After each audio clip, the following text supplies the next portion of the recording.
All right. How's it going, everybody? It's the Awesemo.com NHL DFS Strategy Show. Streamed to the wrong place again, but we're just going to pretend like that didn't happen. It looks like most people can find the correct stream. So already got a few people in there. Yes, we've got Grubauer back tonight. Grubauer back. What else is going on?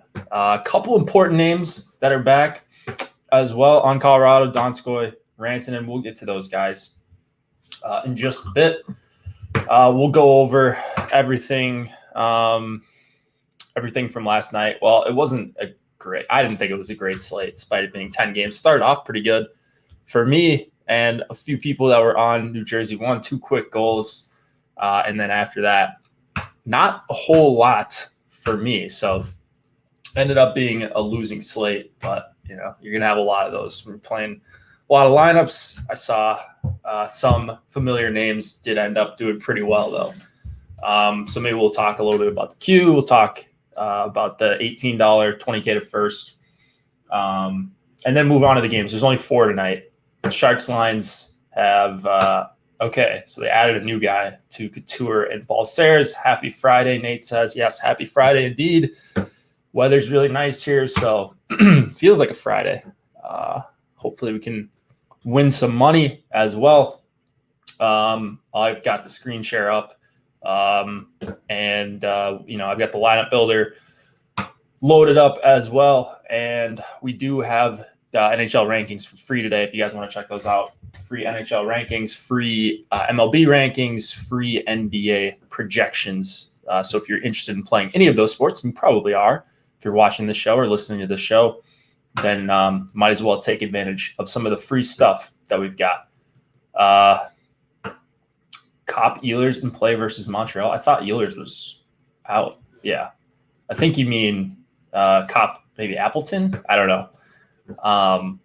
We'll get to that game very shortly. I had one lineup of New Jersey, one in Boston, and it was looking like an 80x before it faded away from me. Yeah, my winnings looked really good after the first Sharon Govich goal and after the second one especially. But then as things do, you got to hit the complete nuts, and I certainly did not do that last night. Before we get started with lineup study, just want to point out that we are sponsored by Jock Market. As you guys know, if you've been watching the show, it's like DFS or just fantasy sports and the stock market combined. And they're giving you a free $20 if you use our promo code. So this is going to help us out. It's going to help you out.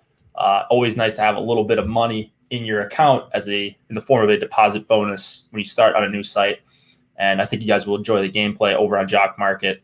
As always, you can buy, sell, and hold on to shares of players throughout the duration of the game. So it's a little bit different than your average DFS site. Definitely sort of a stock element to it, in addition to it being fantasy sports. So they say the stock market has officially met fantasy sports. So look at that. That's their slogan, or that's according to Forbes. So there you go. Go play over on Jock Market. Use that promo code Awesemo NHL20 for a $20 deposit bonus on your first deposit only. All right, lineup study from last night. Quickly go over it. First of all, congrats to Drewby. He took down the queue. I was selfishly sad to see this because, as you guys might know, the queue is tomorrow. This was the last seat that anybody could get, and he's the defending champ. So he's looking to defend his crown. I actually didn't know. I didn't get into the queue last night. It must have filled before I registered for contests. But he had Matthews Marner with Warren Fogle one-off, who scored, and then Lindholm, Gaudreau, and Kachuk in this lineup. Sandin, I think a lot of people that were familiar with the Toronto changes were on him, 34% in the queue, but was super cheap, 2,500. Had an assist. I think he had the blocks bonus as well. Dermott as well was going to get a bunch of minutes with the Leafs missing Riley and Muzzin last night. And it still really didn't matter for them because they were playing the Canucks. So Drewby, DFS teams took this down by 11 points. So a little bit of breathing room there. Looks like the payout structure, because this was a 100-person entry or a 100-entry tournament max. You could put in 3. So it looks like the people in second and third that came close got a little bit more than their entry fees back. So that's nice to see in a queue. Those can be bankroll eaters. I've definitely lost my fair share on queues and gotten, top 5s, and there's really nothing worse than that. So congrats to Drewby. I hope he finishes second in the queue. I hope I finish first, obviously, or maybe third. Maybe Alex can get up there as well. But yeah, the queue, the qualifier tomorrow on DK.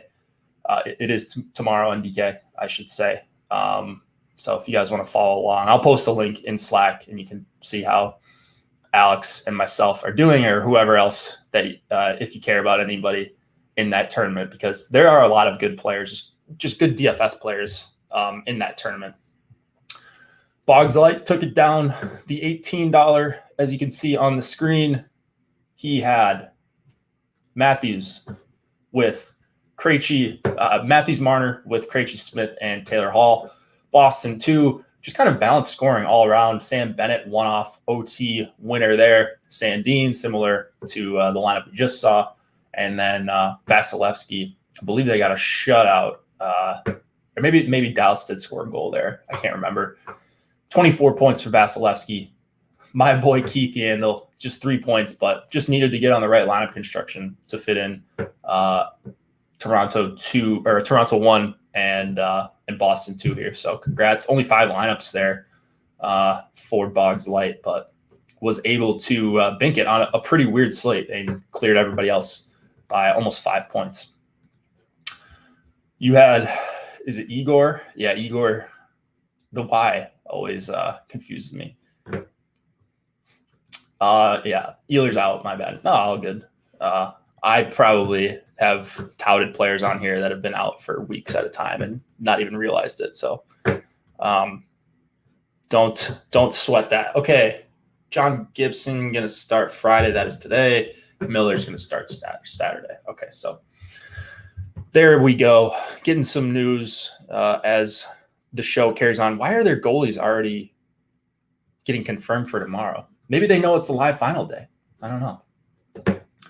But, if you guys want to see, just for transparency's sake, I maxed this last night. There were a few maxers, and I lost a lot of money, $1,381. I donated to this tournament. Actually, let's see how many maxers there were. 1, 2, 3, 4, 5, 6. Only 6. I think it's the $18 price point that they did. Like, I saw a few people upset with that. I don't really like it, but whatever. Like, it's the only tournament that I really play on that site regularly, at least.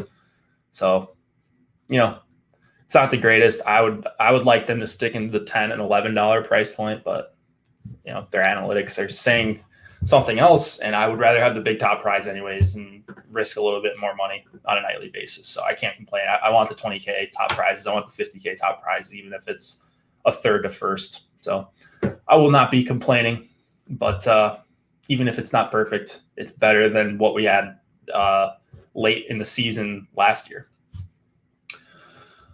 Okay.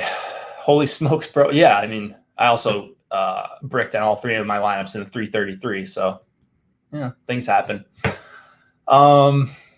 We take our shots every night and hope we come out on top at the end of the season.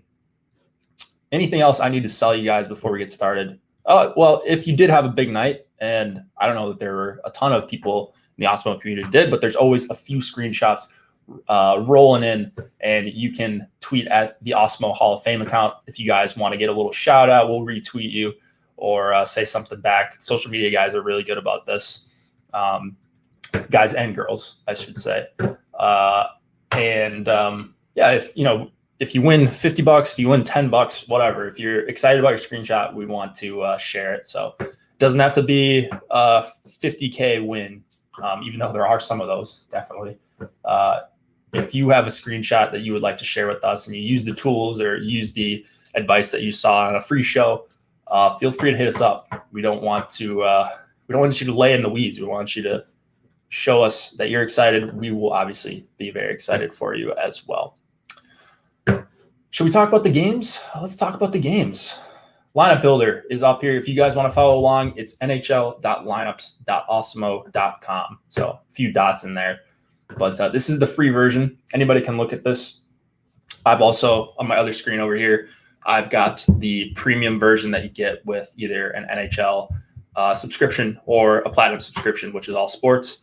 And with that, you get the player projections and the ownership projections, as well as the even strength stack projections on the forwards, which is a nice little adjustment that we have.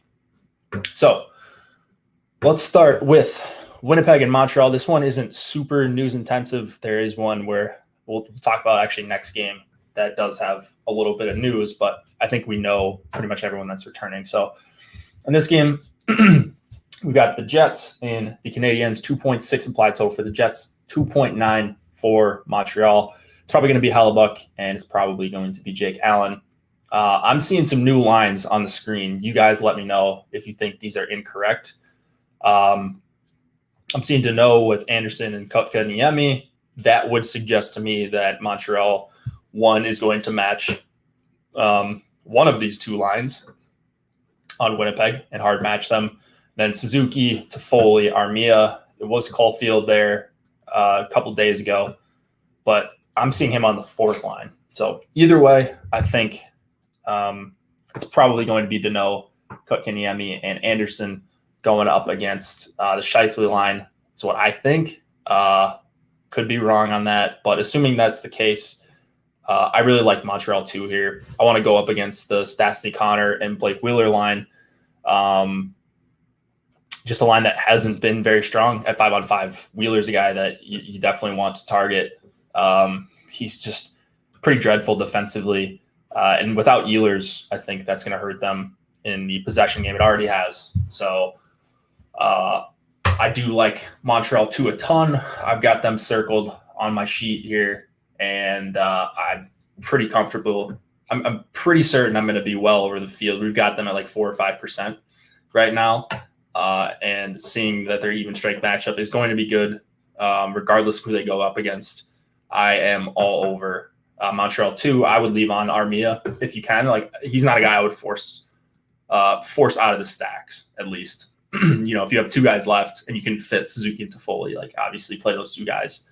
Those are your two best bets. But Armia is not a guy that I'm going out of my way to take out of Montreal 2 stacks, like your Joe Thorntons and some other guys like that. Other lines in this game, I talked about Winnipeg 2 nights ago.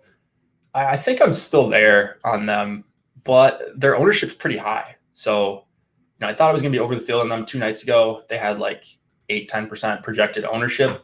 And since they're not like one of the highest raw point stacks, those stacks that are popular and projected for low raw points usually get pushed down when I'm ranking out my lineups, and they're usually pretty heavily duped. So I'm not too worried about dupes tonight, just because I think I'm playing around with a lot of 3-2 builds.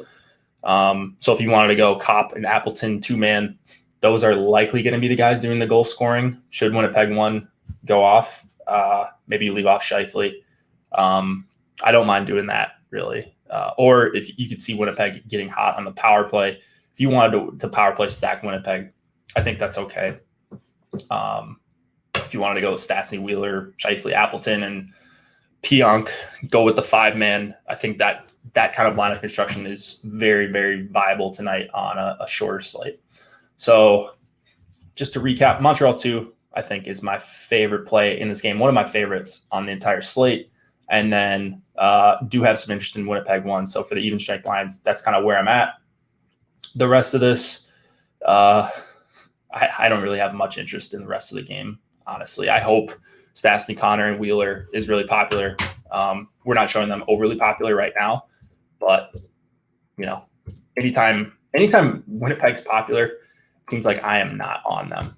So that is going to be the case today. Oh my gosh, I can't even. Their numbers are so bad. Stastny, Connor, and Wheeler.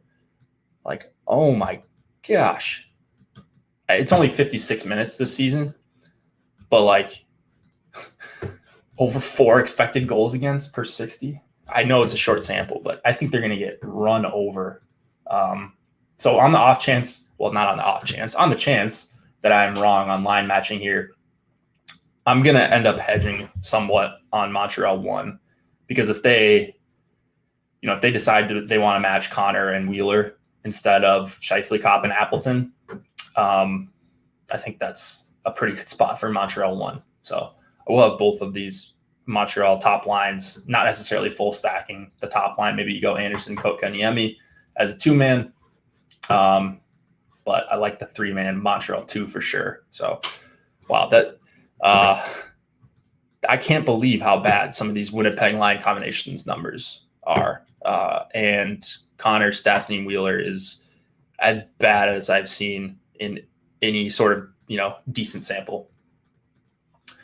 Blake Wheeler has legitimately the worst defensive impacts of any player in the NHL this season. Yeah, so that's the one constant is like you look at some of these combos, and Winnipeg's tried out all the combos this season. And Wheeler, whenever he's in one of these, he just sinks the entire line. He's a distant last, Cliffy says. Wow. That is impressive. So there you go. Montreal, they're a good 5-on-5 team, and I think they've got good 5-on-5 matchups with both of their top 2 lines. For defensemen, I'm probably playing Pionk mostly in Montreal or in Winnipeg stacks. Not my favorite one-off guy at 4,500, even though his rates are decent. I think he's probably going to be very popular with Winnipeg stacks. So I'll just do that in some lineups and probably move it on from there. Weber, Petrie, both on the top unit. So those guys go better with the top Montreal line. Romanov goes a little bit better with Suzuki and Toffoli, but I'm not overly interested in any defenseman on the Montreal side. It's just add-ons more than anything.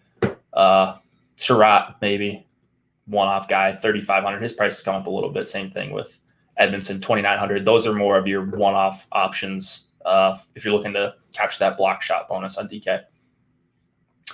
All right, let's go to the Sharks and the Avs, because this is where the slate really gets started. 2.3 implied total for the Sharks, 3.8 for the Avs. Marty Jones and Philip Grubauer are your goalies. Mikko Rantanen, Jonas Donskoy, and Philip Grubauer all expected to return tonight. Not that the Avs needed any more help, but here we are. Just an absolutely loaded team that's getting healthy at the right time. Now, Rantanen, Donskoy, and Grubauer, if I remember correctly, these aren't injury-related reasons why they're coming back. It's from COVID. I don't know if they had COVID or what. I can never keep some of these guys straight, but they've been skating for a few days, and it sounds like they're ready to return. So we've got Jonas Donskoy with Tyson Jost and Valerie Nichushkin, Soderberg with Kadri and Burakovsky. So Burakovsky slides down to line 2 with Rantanen back, slides down to power play 2 as well. So Burakovsky looks very overpriced, but I still think the price on that second line for Colorado is pretty good. And then Rantanen, power play 1, top line with McKinnon and Landeskog, arguably the best line in the NHL. And they get to go up against, the Sharks. But this Sharks top line, Hurdle, Kane, and Barabanov, they've done a good job of generating chances. They played 2 games together, but they're also giving up a lot. And that's to much worse competition than the Colorado Avalanche. Donskoy had COVID symptoms, he said. No word on the other 2. So if Connor kills Montreal, who do you pair him with, or do we form the complete Winnipeg 2 stack? No, Connor doesn't kill if Connor kills Montreal, okay. I don't really pay attention to that too much. You can pair Connor with either his even strike line mates or he's on the top power play. So if you want to go Scheifele, Appleton, and Connor, broken power play stack as well, you can do that. Okay, Rantanen was COVID adjacent. Yeah, whatever. If these guys are playing, I'm basically just assuming they're 100% until I am told otherwise. It's like the same thing we talked about with the Matthews injury earlier, and he just continued to score every game. So it didn't really matter, even though he was playing through a wrist injury, allegedly. I'm not very interested in anything on the Shark side. I get that the top line is cheap, and I want to check on their ownership to see if we got an update. Okay, so it's the same as what it was about an hour ago, so I don't think we got an update. But if San Jose 1 is anywhere close to 20% owned tonight, I think that is like I always say, I don't want to cross lines off ever. Like, I think there's times where I'll do it, and especially not on a really short slate, but I think this would be one where I would consider crossing off San Jose 1 if they're going to be this highly owned. They might be a good line. They might be a great line. I don't know. Hurdle and Kane are good. They're not going to be very good defensively, and there's just no easy matchups. Kadri Burakovsky have been really good at 5-on-5. Jost, Nichushkin, and Donskoy have been awesome at 5-on-5. And then arguably the best line in the NHL, McKinnon, Landeskog, Rantanen, is probably who they're going to be seeing the most of. So good luck generating a lot of chances. And even if you get it right on San Jose 1, you still got to compete with, 10, 15, 20% of the field, depending on where they end up. So if they're in double digits, there's no way I'm going to be over the field on San Jose 1. I don't care how well they project. I know it's a low total. I just can't get there on San Jose 1.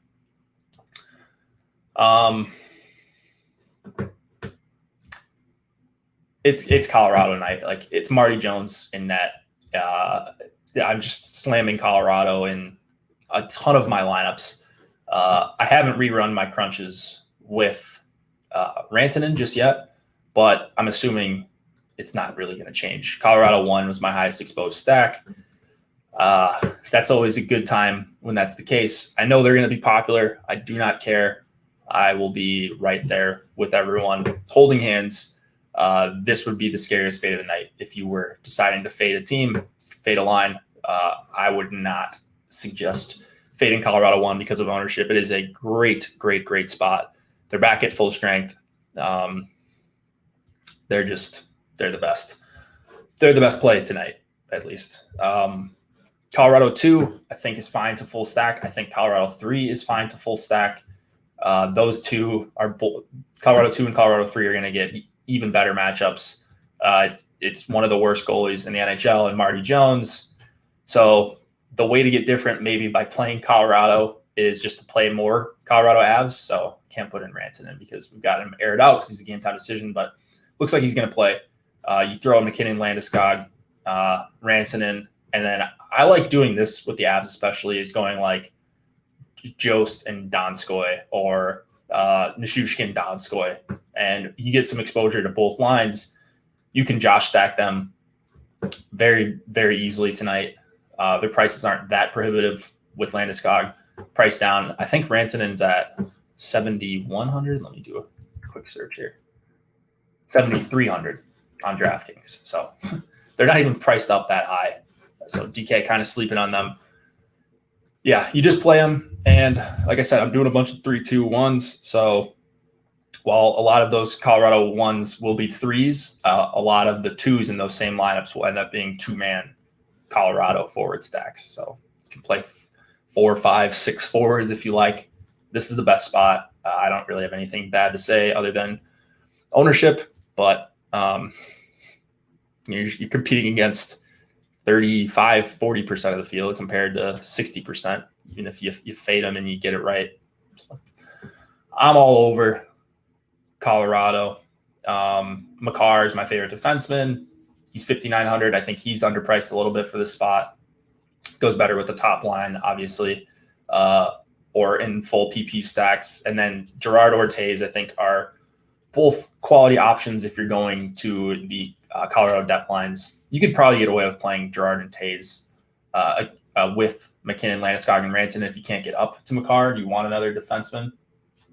But I would greatly, greatly prefer to get to Cale Makar. Graves at 4K. I think I'm still in on him tonight. it doesn't look like a lot of people are going to be on him at 4K. I know he doesn't get power play time, and his minutes have been kind of fluctuating, which is a little bit scary, but short slate, if a guy that has some upside, even if he's playing 16, 17, 18 minutes, if it's against the Sharks and he's not going to be owned at all, I will be on some Graves for sure. I'm good on the San Jose side, I think. If San Jose 1 somehow comes down to 5% ownership, then sure, play some San Jose 1. But if they're going to be in double digits, if they're going to be 20%, I think there are so many better plays than them tonight. Even though I love Kane and Hurdle, I do love those guys, just not tonight. I think we're good on this one here. Yeah, no need to waste anybody's time. Vegas, Arizona, 3.3 implied total for the Golden Knights, 2.2 for the Yotes. It is Robin Lehner. It's not confirmed Robin Lehner. We've got Robin Lehner on the lineup builder. I think I had Fleury projected earlier. They've been kind of switching off here. Kemper, we've got for the Yotes. Low total for the Yotes. I've been looking for a reason to play them. I didn't find one earlier today, but then we did see Connor Garland was on the ice this morning. Now, I don't know if he's playing. That happened right as I was getting back to my desk before the show. He was on the ice. That's all we know. So if Connor Garland's playing, and if he's playing with Schmaltz and Keller, especially if he's a late addition, this is a later game, I think it might be worth starting your lineups like Arizona 1 with Garland is up there. And just kind of adjusting because it is a short slate. You want to get an edge wherever possible. So Garland, let's see, he's 5,600. So let's say you play Garland instead of Bunting and you think it's going to be Schmaltz, Keller, and Garland. This might be a moot point by time I'm even saying this because I don't know if he's going to play or even if he's an option tonight. But let's say you play Garland. You can always just swap down to Bunting at 4,900. This line has been sticking together for the most part. So it's possible even if Garland plays that he's not with the Schmaltz-Keller duo. But it's not like we know a whole lot of Arizona lines going into most games. So if you're around to swap, I think it's worth taking some shots there if Garland is going to be a game time decision or whatever. That being said, I think you're probably going to get Dvorak, Krause, and Kessel if that's a thing going up against Vegas 1. And I think that is a amazing matchup for Vegas 1. So if it's not Colorado 1 tonight for me, and I think Colorado 1 is still number 1, it's Vegas 1. We've got the Chandler Stevenson conundrum here. He's 5,200. You are not getting any sort of discount on Stevenson. He's not the worst player in the world. I kind of joke about him being, not great. And he's not great for DFS, but he does play in a great situation. And so he can get you assists. He can get you the occasional goal, provided he's playing with Pacioretty and Stone, which he has been all season. I think you can Josh stack Vegas as well if you wanted to go full Vegas 1 with Janmark and Tuck. Throw in Shea Theodore, throw in a Pietrangelo, whoever you prefer. Get some exposure to a couple lines. I think that is a great option here on the Golden Knights. We're seeing, who said Aiden Hill's confirmed? Is that true? Aiden Hill, I'm looking in the premium Slack. I don't see it, but I mean, when new goalies are confirmed or it's not the guy we're expecting, I usually just swap right down to him. I don't change my strategy a ton based on the goalie unless the implied totals change a ton. Carlson, Marchessault, Smith, they're a fine option. Nothing really bad to say about them. They have good 5-on-5 numbers. I just think that it's a little bit tougher of a matchup going against Schmaltz, Bunting, and Keller, or Schmaltz, Garland, and Keller, especially if that's going to be a thing. I think those two would match up. So I do like Vegas 2. It looks like they're actually pretty low owned. I think I would have Vegas 2 over San Jose 1 if I was hand building tonight. Let's see what the price difference is on the top stacks tool. So San Jose 1 is 13.9. Vegas 2 is 15.6. Yeah, I mean, that's quite a big price gap, but I would figure out a way to get to Vegas 2 over San Jose 1. Like, even though I think it potentially could be a tough matchup, it's the toughest matchup is going up against Colorado when Colorado's at home. Confirmed Hill? All right, cool. Yeah, like I said, it's not going to change my opinion of Knights too much. In fact, it might make it a little bit better because Kemper is a pretty solid goalie. Whereas we don't really think Hill is. Maybe I'm wrong. Someone correct me if I'm wrong, but that's what I remember about good old Aiden Hill. It's a Vegas night, but I do really want to check on what Arizona's doing, or if there's a chance that Garland could play, because that line with Garland, Schmaltz, and Keller. Garland, Schmaltz, Keller. Yeah, really good numbers at 5-on-5.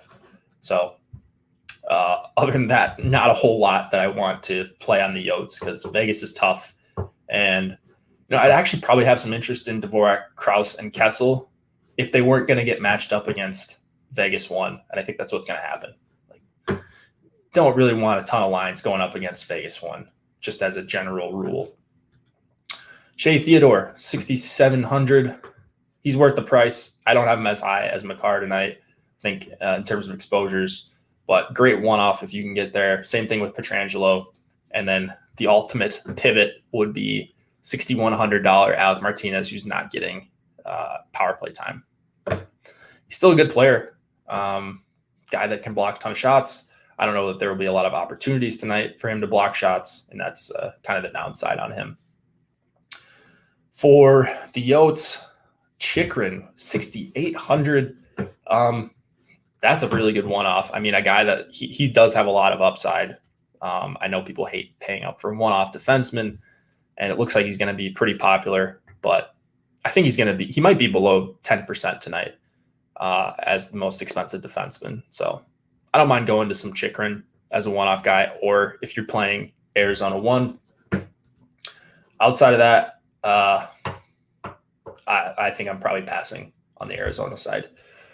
I mean, when I say passing, it's usually they're going to be filler stacks for me to get in another share of Colorado or another share of Vegas, or so I'm never really outright fading lines, but I do say like passing on some of these guys, and then someone sees my exposures and they see, oh, you played 4%. Well, that's kind of what I mean. I mean, over the field, I don't think I'm going to be over the field on a whole lot on the Arizona side, unless Connor Garland plays. Are you guys seeing any Connor Garland news, by the way, in chat? I don't want to check Twitter right now while I'm on the show, but I'll check on this afterwards. He'll obviously be in the projections should he play.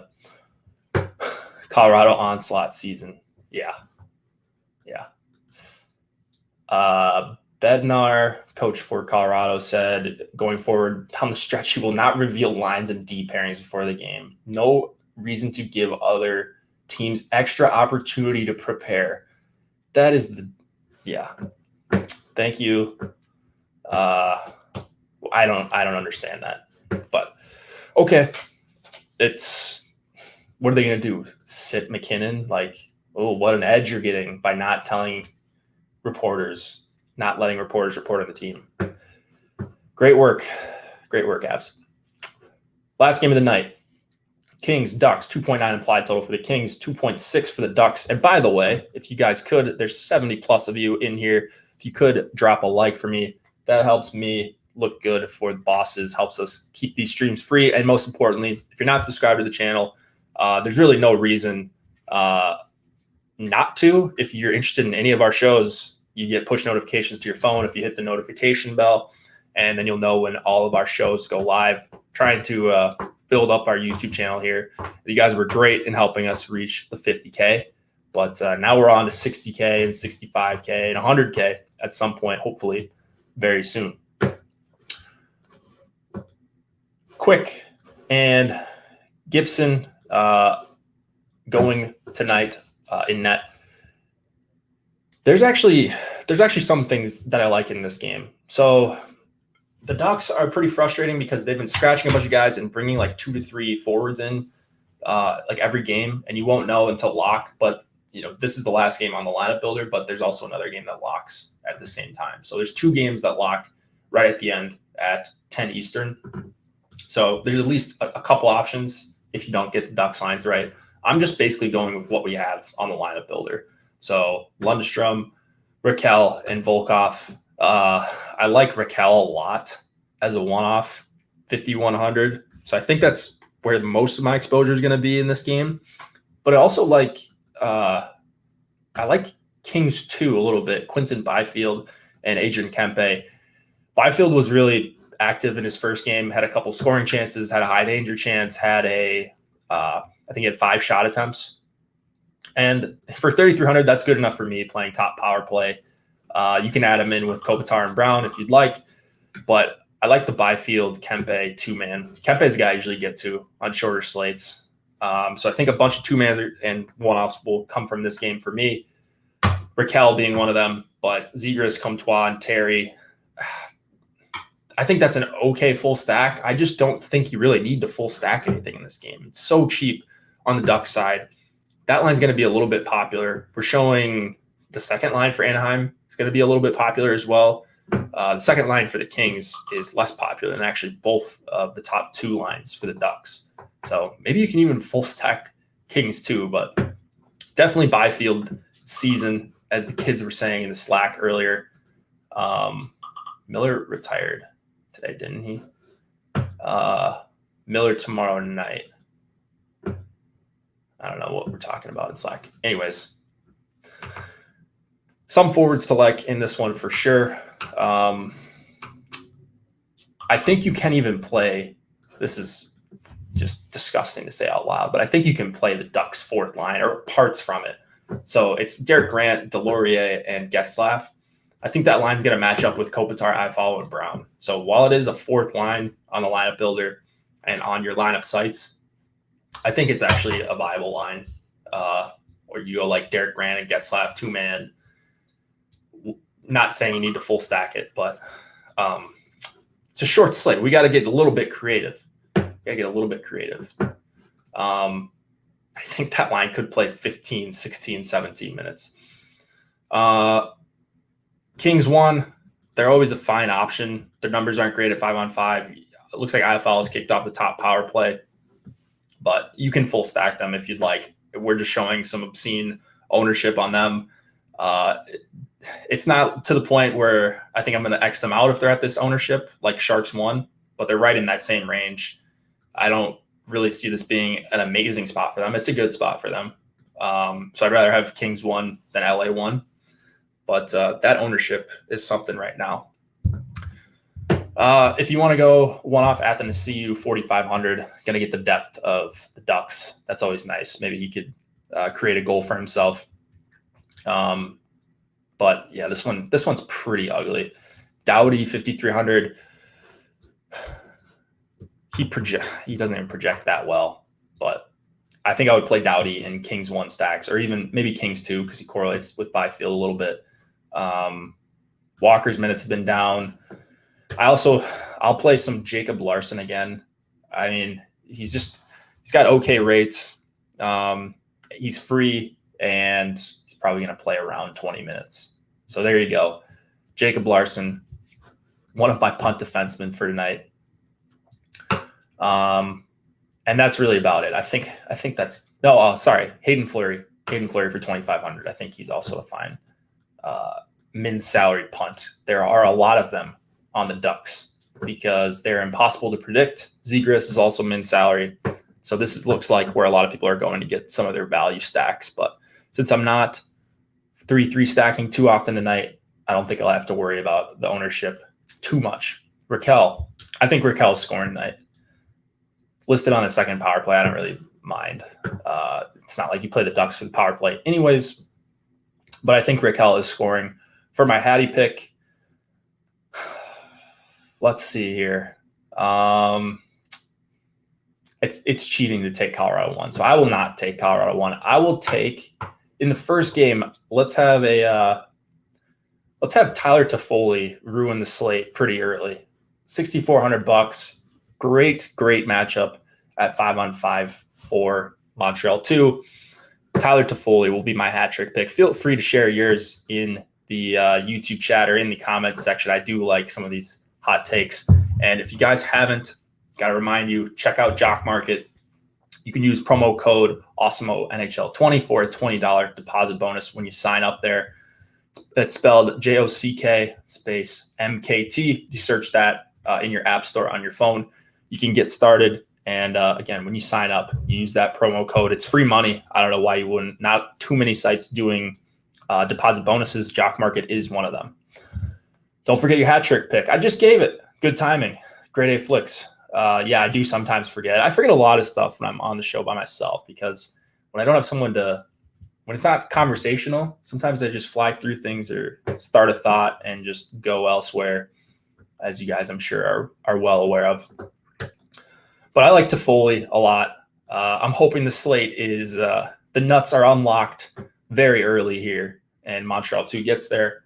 I think that could lead to a pretty good night and some good late swap opportunities because while we do get the staggered start, it's no games start on the 30s. So they're all at 7 Eastern, 9 Eastern, and then 2:10 Easterns. So we don't get overlapping hockey, just as the NHL would like.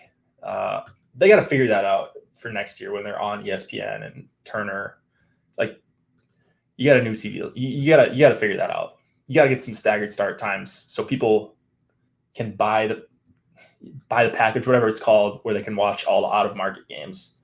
I don't understand this process. Like, half an hour does not really affect anyone that much. It doesn't affect how they're going to set up the arenas, I would imagine. Maybe I'm speaking out of turn. Feeling Colorado 3 tonight in MME if it's Joe Nichushkin and Donskoy.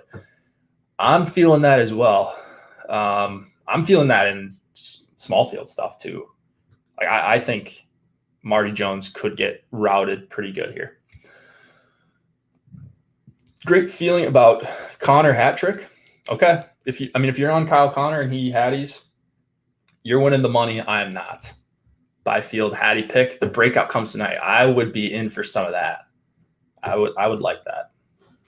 All right. I think that's good for today. Thank you all for joining. Check out all the NBA and Appleton Hattie. NBA, MLB, PGA. We had an MMA show last night. If you guys want to go check that out.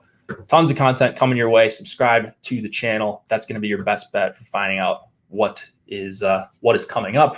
We have that schedule up every single day. So you can see all the streams planned. I will be back Monday, assuming there is a decent sized slate. Until then, good luck, everybody.